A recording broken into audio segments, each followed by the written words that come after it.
Hello and welcome to Daily Tech Tutor. In this video, I'm going to tell you how to create a leave tracker on Notion without any code. So let's get started with the video.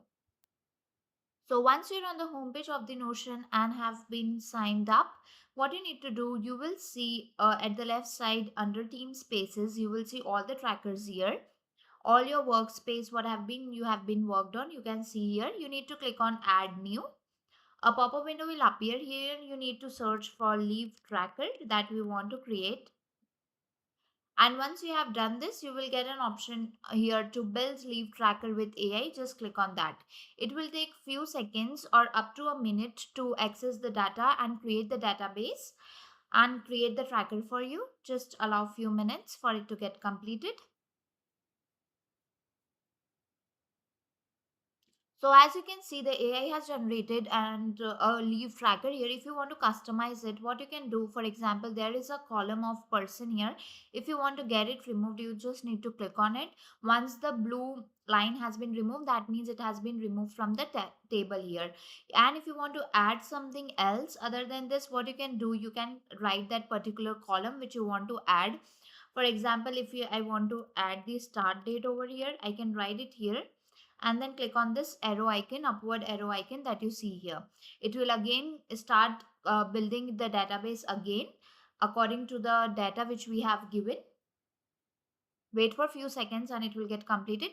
So as you can see here, this has been added. You can see the start date over here. So like this, you can customize your leave tracker over here. Once it's been done, once you have made all the changes here and included it, for example, you want to include the approval date, remaining balance, you just need to click on that. So all the columns name, all the data that has been highlighted in blue, that has been included in the database and in the table. Once it's been completed, you can click on continue. Post that, here it will come to customize your leave tracker. Basically, you can select how you want to prefer to see your leave tracker. You can select on this. For example, you want it in the calendar view form, then you can choose calendar view form. If you want to see all the requests over here in the form of table only, you can choose this one.